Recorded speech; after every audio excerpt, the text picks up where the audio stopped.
This setup? I need help being funny. I don't think you do. Are you good with this? Oh, you can do that.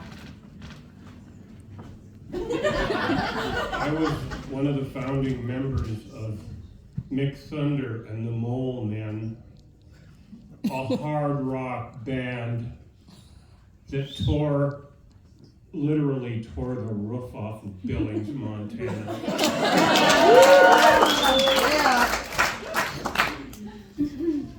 We were the underground sound.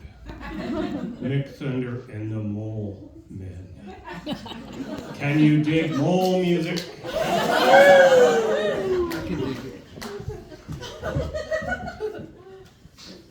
Oh, this is that funny rickety stool that falls down. We're not supposed to use this. But I can't stand that long. I'm here to try to bring a little boomer humor.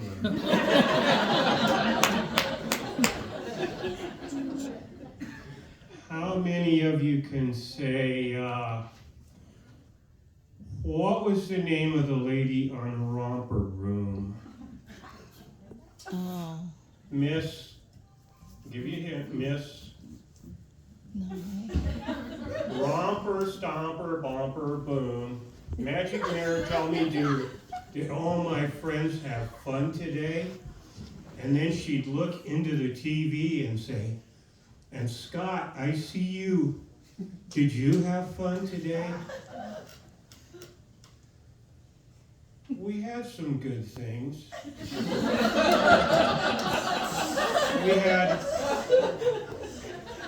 We had some cool toys and stuff. But we had the daily threat of nuclear war. And you know, your Zorro wagon will only get you so far. So let's see, what else? I thought boomer humor would really, you know, what I usually do is just grab a thread and pull and things unravel. So, Cat and Kangaroo, everybody knows Cat and Kangaroo, right? But there were these, we didn't get a TV at my house until I was 8 years old. Can you imagine?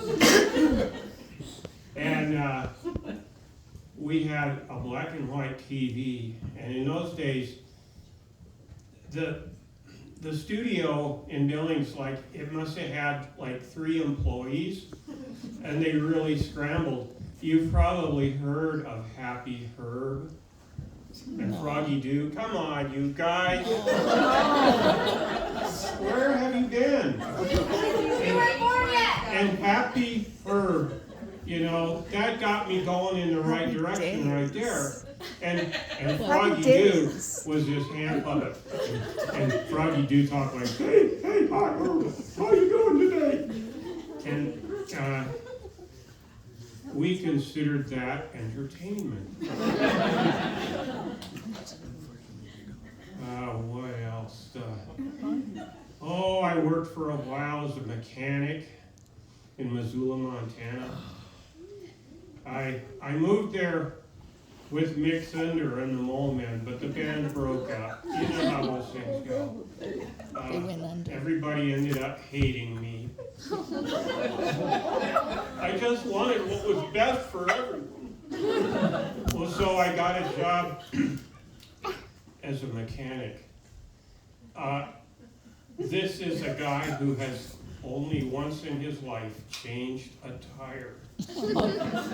But I learned and I grew, and I discovered that, well, when I first got to Missoula, I went around town telling everybody, I'm a rock and roll musician and a poet. And they're like, yeah, whatever. But then when I wore filthy, oily polyester coveralls and a hat quite like this, and I smoked stinky cigars, and every other word was an F-bomb, and women found me incredibly attractive.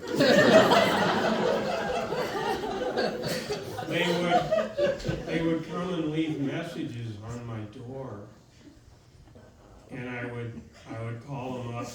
Hi, Gladys. And say, you know, I've got this 240 series Volvo sedan, and I said, Gladys, let me guess.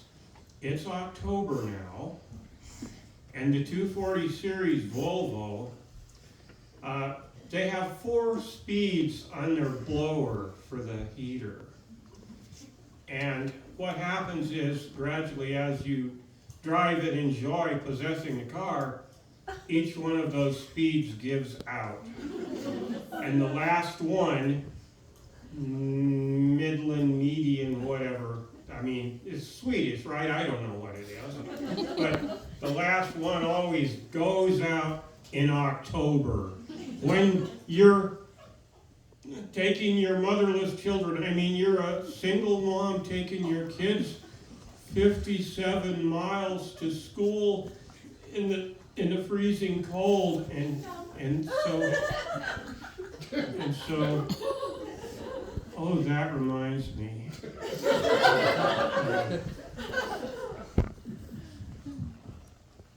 You guys have any requests, like Rodney Dangerfield?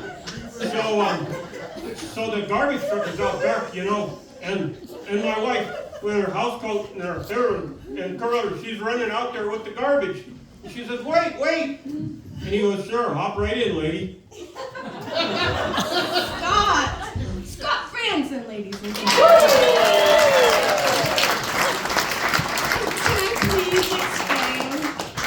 I would like to please explain that Scott was like, you're gonna have to pull me off the stage. He had no internal clock. He's like, just tell me when I have a minute left.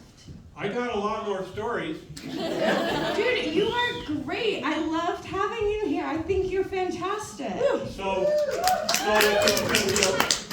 it's gonna be okay with Liz then. She's not gonna disown me. No. So Liz wrote the story in the Enterprise. Did anybody see it? We were in the Enterprise.